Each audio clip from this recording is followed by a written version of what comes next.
भावना व्यक्त करण्यास सांगणार आहे। ही जी शोक सभा आहे ती मराठी पत्रकार परिषदेच्या वतीने आपण या ठिकाणी आयोजित करत आहोत।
हे मिळून करत होते, पण ही घटना झाल्यानंतर आपल्या आयुष्यामध्ये किंवा दैनंदिन जीवनामध्ये अशी कुठली ना कुठली घटना येते आणि पूर्णच्या पूर्ण सामान्य जनजीवन ढवळून निघतं।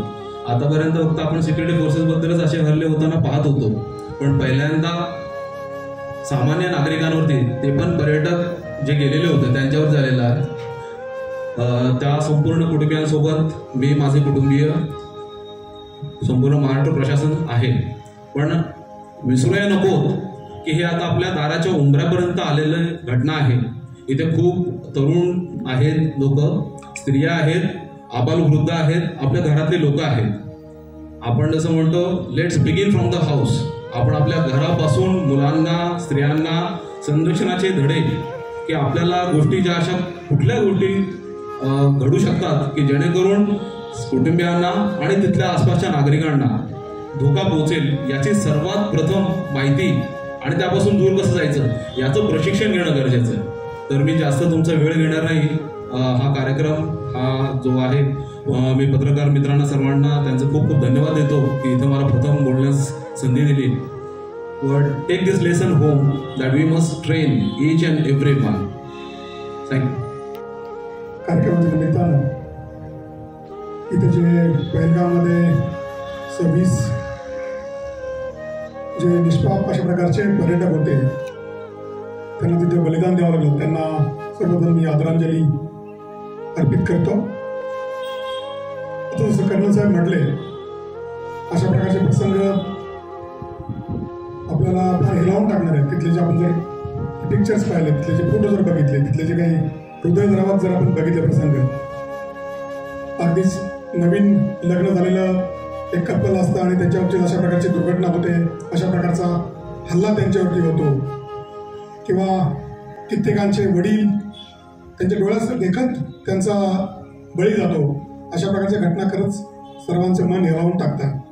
मित्रो, मला वाटतं आपण सर्वांनी, भारतीय म्हणून आपण सर्वांनी एक होणं गरजेचं आहे। ज्यावेळी अशा प्रकारचे काही प्रसंग येतात त्यावेळेस आपण निश्चितपणे अशा घटनांच्या प्रती आपल्या संवेदना व्यक्त करतो। मला वाटतं आपण आपसातले काही छोटे मोठे राग लोभ असतील, काही हेवेदेवे असतील, ते विसरून एक होऊन अशा प्रकारच्या प्रवृत्तींचा धिक्कार कसा करता येईल, त्याचा विरोध कसा करता येईल, त्याचा प्रतिकार कसा करता येईल, त्याच्या विरोधात एकपणे ठामपणे कसं उभं राहता येईल त्याच्याबद्दलचा आपण विचार केला पाहिजे। जेव्हा बाहेरची शक्ती अशा प्रकारच्या हल्ले करत राहतील, आपण नेहमी पुन्हा जुन्या घटना पण आठवल्या पाहिजे, जुन्या इतिहास सुद्धा आठवला पाहिजे। 26/11चा मुंबईवरचा हल्ला असेल किंवा इतरही पुलवामाचा झालेला हल्ला असेल, या सगळ्या गोष्टी आपण निश्चितपणे आठवून राहिल्या पाहिजेत। आणि मला वाटतं आपण सर्वांनी अशा प्रकारच्या दहशतवादी हल्ल्यांचा धिक्कार करून त्याच्या विरुद्ध एकजुटीने उभं राहिलं पाहिजे. पुन्हा एकदा मी हुतात्म्यांना त्या ठिकाणी श्रद्धांजली वाहतो. थांबतो. धन्यवाद. रत्नागिरी 24 न्यूज चॅनलला आताच सबस्क्राईब करा आणि शेअर करायला विसरू नका.